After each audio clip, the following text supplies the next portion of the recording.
What's poppin', players? Welcome back to a Two Penny Games review. I am your host, Tavin Bothel, here with my good friend and lead reviewer, Connor Elliott. Say hello to the people, Connor. Hello, I am here to review a game A game. called You are Lords indeed. of the Fallen. Indeed. Yeah, the hottest game out right now, Lords of the Fallen. Everybody's talking about it, Connor. No one else is thinking about any other game out right now. It is 100% all focused on this game right here. Isn't that true?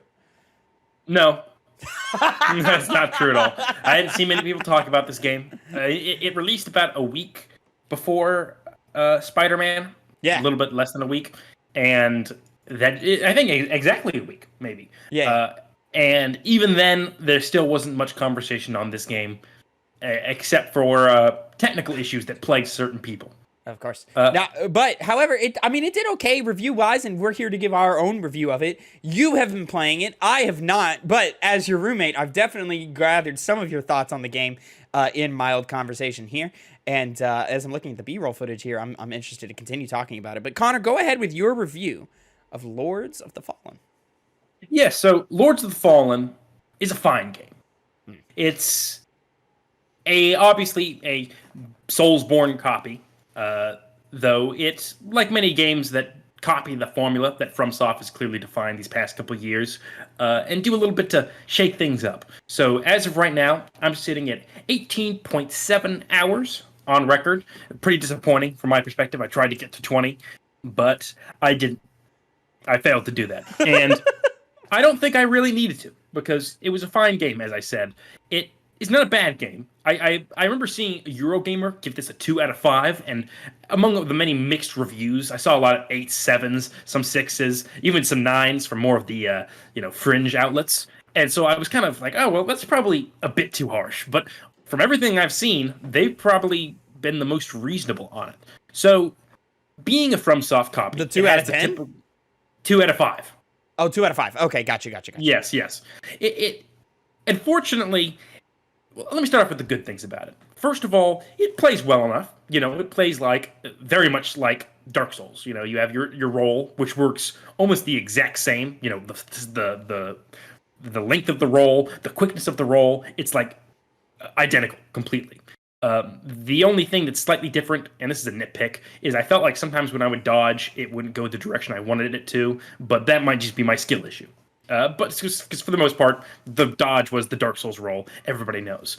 Combat functions very similarly to those Souls games. You have your great swords, great swords, or I think they're called great swords. Your long swords, your short swords. You got some daggers. You have axes. You have great axes, hammers, great hammers, and all of them have their moveset that's tied specifically to that weapon. With with heavy hammers, which I tried a little bit of, functioning to the same degree as heavy axes, which if you're looking at the B-roll right now, is what I decided to go with. I went with the strength build, which the way that the leveling system worked out is that I didn't take part in the magical aspect of things, which would take the form in Radiance, one of your skills that would allow for basically faith-based stuff, healing, buffs, things of that nature, throwing light spears or bolts of light at people. Then you have Inferno, which allows people to do fire stuff and whatnot. And then Umbral, which allows you, it requires both those stats and kind of its own separate thing. Because in this game, what you have is, the most defining feature of it is you being something called a lamp bearer. It's a glowing blue lamp that if you hold it up, you can see into the land of the dead. Umbral. Umbral. Yeah, Axiom is the land of the living, and Umbral is the land of the dead. And what it allows you to do is some pretty interesting stuff. Where when you hold up the lamp, the world will be denoted with moths at certain points, and that indicates that there is something on the other side. That when you hold up your lamps, you can you can interact with the other world. Sometimes this comes in the form of being able to access bridges, which as long as you're holding up that lamp in the world of Axiom, you can cross it with ease. To even sometimes little bits of lore information, which will come sometimes after you beat a boss, where aspect of them will stay behind, and then when you interact with it, you gain the potential to unlock boss weapons back at the hub base. which, once again, it's a FromSoft game, has those hub base areas like a Firelink Shrine, like the Round Table Hold, things like that.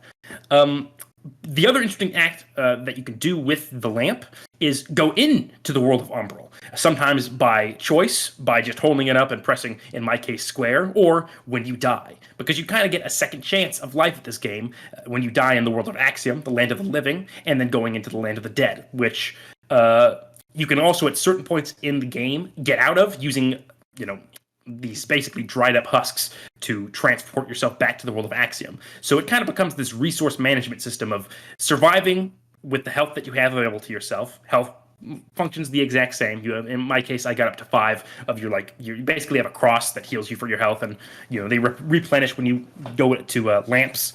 Or at least the dead bodies of former lamp bearers, which serve as the bonfires of this game, where you can use it to upgrade your character, warp to other bonfires, rest to heal yourself up and whatnot.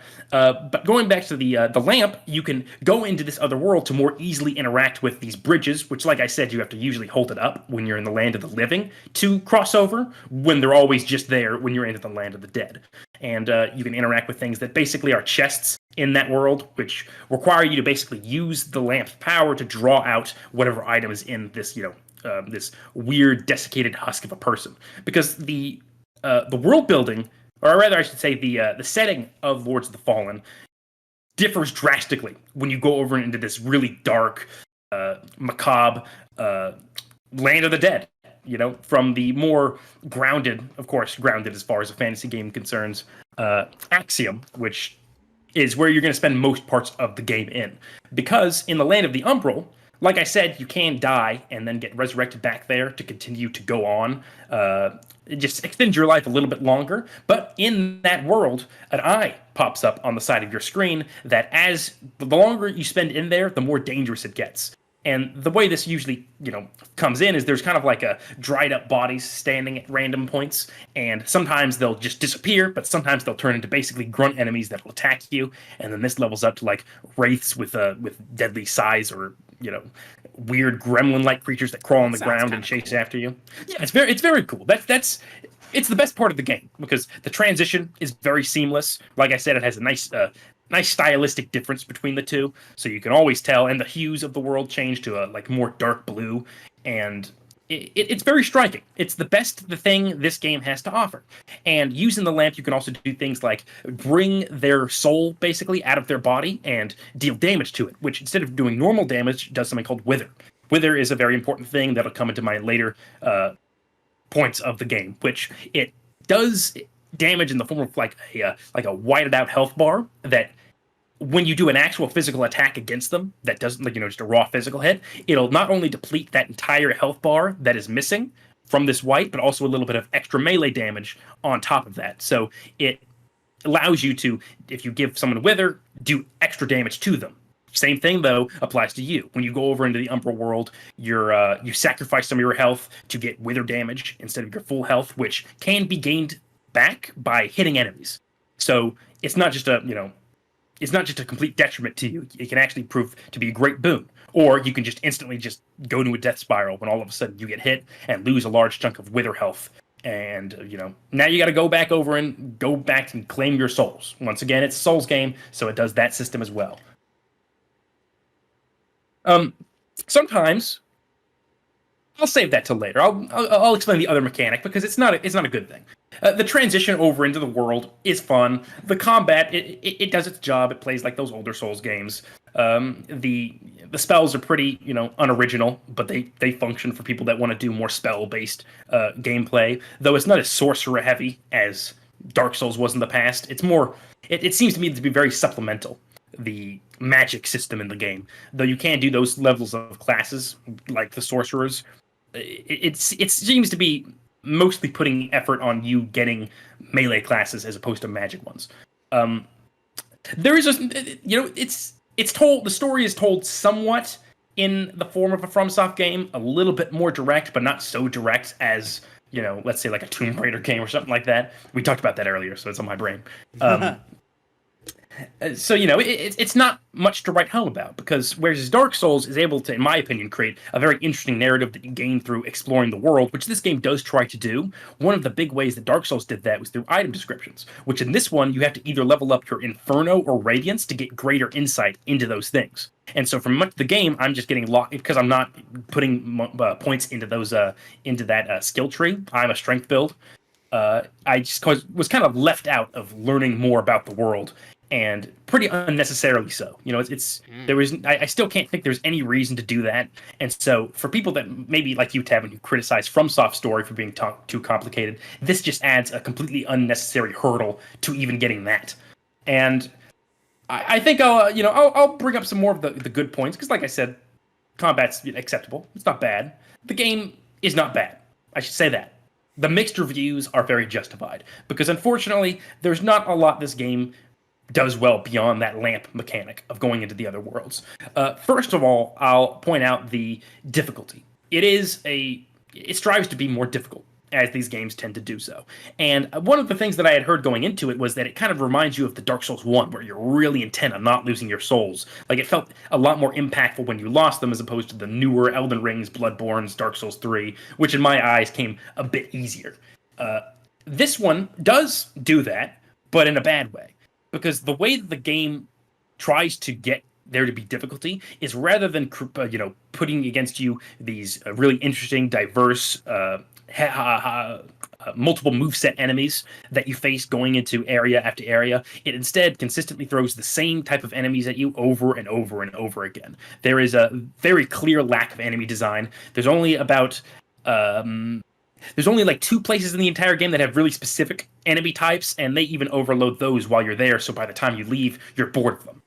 And, the problem is that these enemy varieties aren't even that great. You have, like, these guys who dual-wield axes, and, they're whatever. You have dogs, you have fire-breathing dogs. You have, sometimes these former, amazing-looking knights that all look decrepit and skeletonized, which you saw me fighting a little bit when I first started the game, and you said that looks cool. Well, you'll fight a lot of those guys. They come and do them over and over and over again, and they only have like one unique enemy variety in each area that you go to, and that's really just not enough when all the other ones are the same things you've been fighting since the very first level that you go into. And one of the also ways that they do this is they throw gank enemies at you. Basically zombies that just are, there's so many of them, and they're almost around every single corner. They constantly try to do the whole thing that Dark Souls did, which is, you're going around this corner, and they're going to surprise attack you from an angle you didn't expect. But whereas Dark Souls was able to do it in a way where you really never knew when that was going to happen, almost every single turn in this game, every single bit that I go into has that happen, with these nothing enemies that go down in 2 hits that just give small damage to you, or crowd around you when you're fighting the more special enemies in the game. And they just come in different flavors. Like there's the poison one that I fought recently, the fire one, and they're just so whatever. And they just load so many of those into you, to where that's where the challenge from the game comes from, just getting overloaded by boring, bland enemies than fun, interesting ones, which Dark Souls, especially as it went on, was able to do to great effect, especially in Elden Ring, where there always seemed to be in an area some cool enemy that you can fight that had unique movesets to the ones that they've came from before, while at the same time building upon the ones that they've introduced the entire length of the game. This one chooses to, they choose the enemy varieties that they want, and then they stick with them. They just give you the same thing over and over and over again, and I never, as I said, I would lose souls, and I would really want to get them. I'd be in a situation, I'd be like, oh no, I gotta go, through so many hurdles to get them back, but in a very annoying way, because whereas Dark Souls games could do that with you going like, okay, I'm gonna go and fight this guy and kick his ass and take it back. In this one, I'm just like, great, I gotta go through this level again that's linear. The levels are linear with these bland enemies that they keep throwing over and over and over again. So the loop of dying, going and reclaiming your souls is felt more strongly in this game than any Souls game, and not in a good way. In a way that just they do difficulty in the worst possible way. Then you also have things like the bosses, who are just, they're so whatever. To give a sense, one of the first bosses you fight, they did it a lot during the showcases of the game. She has like these golden wings that she spread. She makes like golden clones of herself, and she sends them out across the map to hit at you. And during that fight, I dodged one, and then she sends 2 other ones out at 2 different times later on in that fight, and I ended up getting killed.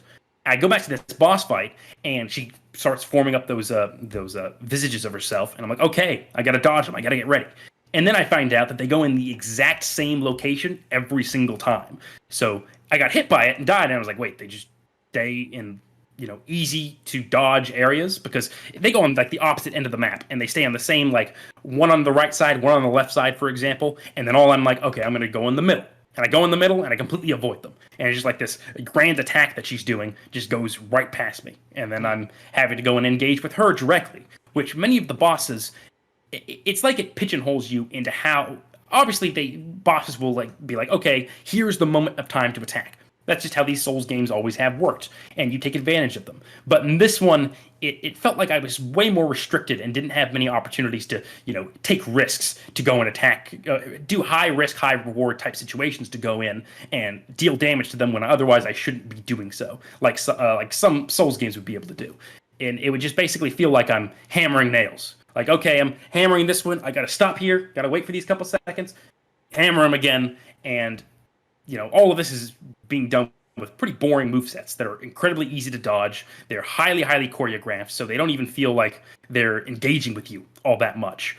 And to try and add depth to the combat, it doesn't do what Dark Souls realized they should be doing. Because back in Dark Souls 1 and 2, like I said, the gameplay functions similarly with the weapons. With your hits, you can dual hand them, you roll and whatnot, yada yada yada. But at a certain point in Dark Souls 3, they decided, okay, we got to kind of make this more in depth, and they decided to do weapon arts.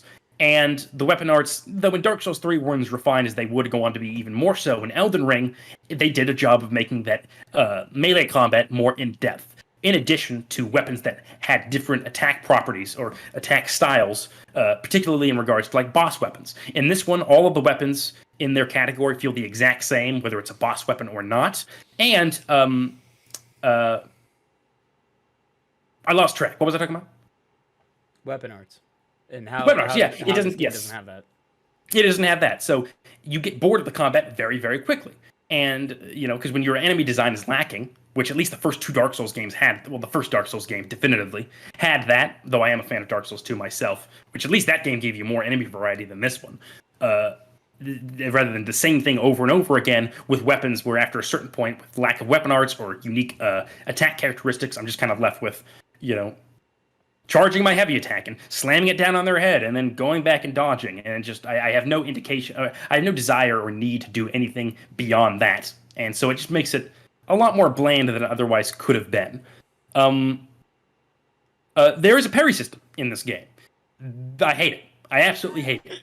When you have, let's take Sekiro, which had the first From Software parry.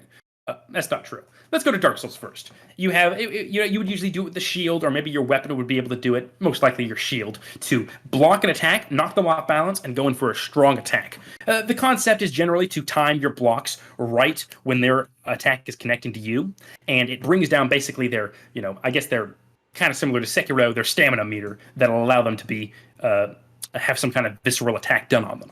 And so it kind of, it functions more like Sekiro, where you're having to time those attacks in relation to your hit. But it, first of all, doesn't have a satisfying feel to it. Sekiro has the clang, clang, clang, Lies of P. The other much better Souls game does as well. And it leads to a better result. Whereas this one, it feels like it takes a lot longer. It's unsatisfying to do. And even the visceral attacks themselves just don't seem to be worth it at the end of the day. Like, I'll do them and I'm like, that's all that effort for just that? It doesn't really seem like it's worth it, especially when you can get you have like these eyes that you can find and upgrade them into sockets, which will give you special abilities. One of the first ones you get is one that when you dodge, it does wither damage. Dodge at like the right perfect time, perfect dodge.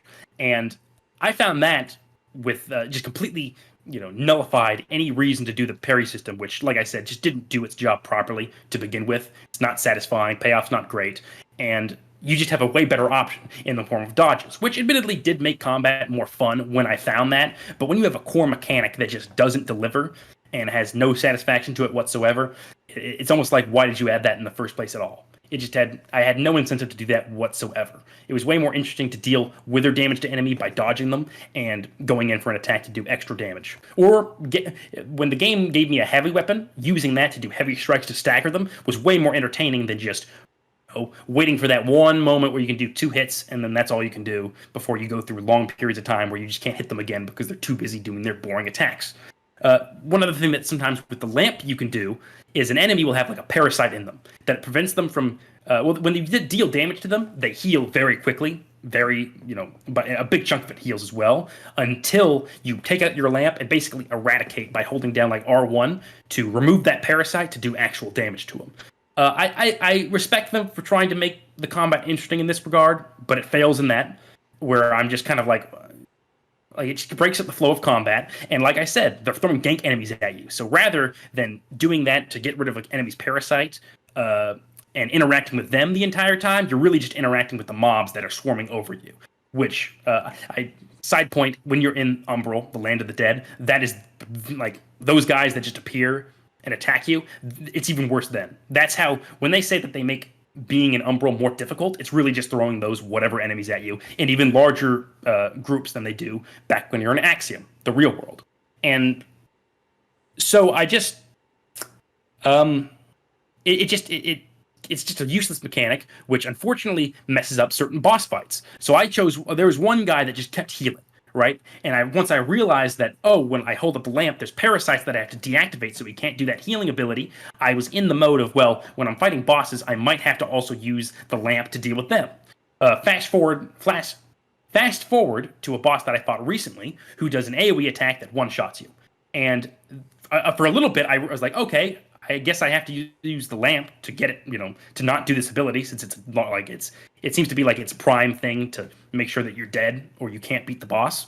And I looked around forever and I couldn't find them, only to find out that I just needed to hide behind cover, which wasn't really made clear at the time. And so I was just like, it just adds an element that causes you to look for, things with your lamp rather than just interacting with the boss as the mechanics are, visible to see. Because you also, unless you hold up a lamp, you don't get any indication that there is a parasite affecting a boss. There will be actually, that's not true in certain bosses. Sometimes it'll tell you, sometimes it won't, which is also the difficulty part. You're just like, is there one here? I don't know. Yeah, design. Yeah, exactly. And the things you get in the world while you're traveling just aren't particularly interesting. I'm not getting these things. I'm like, ooh, what cool new thing does this do? Even though it has things like runes, which do special attack properties to your weapons if you input them there. I'm 18 hours in. I haven't found any runes for the weapons that I'm using. The coolest thing that I can find in that universe is different colors to your armor, because that's like superfluous at the end of the day. Yeah. And those eyeballs, which even then there's only like 2 of them that I found. And I went. It's not very expansive game, and I was pretty thorough. At least I do say so myself with going in and finding all of these special items. And I don't think that matters entirely, because I found out that I should specify I didn't have really any technical issues, but that's because I had to upgrade my NVIDIA driver each and every single time I wanted to play the game, because I knew from other people it wouldn't work.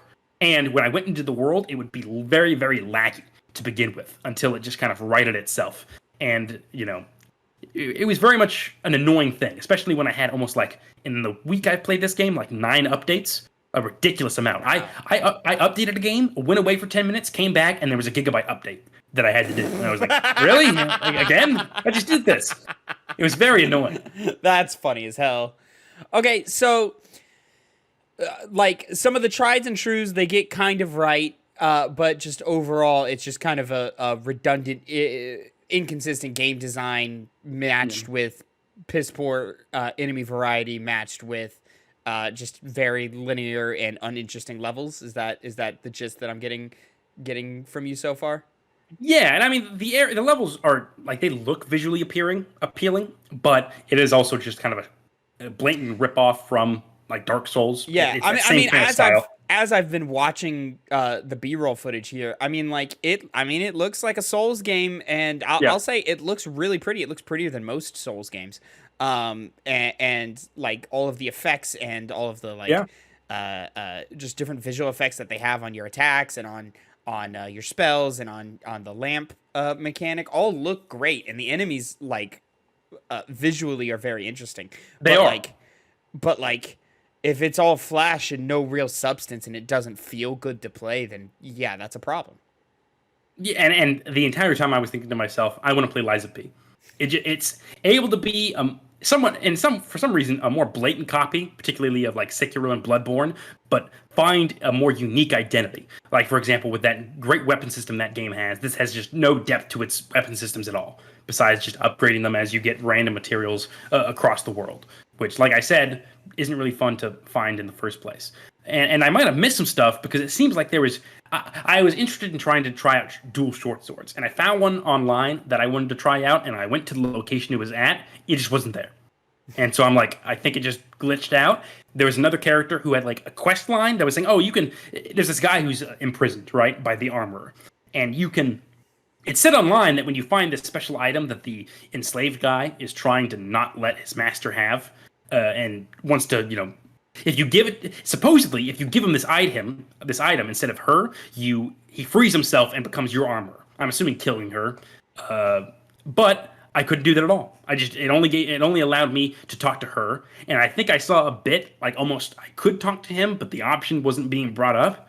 And so here was this, this quest line, which it doesn't seem like there's that many of to begin with, that I just couldn't even interact with at all. And I believe it's because there was a technical issue and the game just failed to work in that instance. And I see that primarily because, like I said, there was a weapon that I just couldn't pick up. It wasn't there. And I'm just curious as to how many other situations like that I missed going throughout this game, which makes those criticisms of technical issues even more glaring, if it is in fact a reason why I just couldn't find certain things in that world.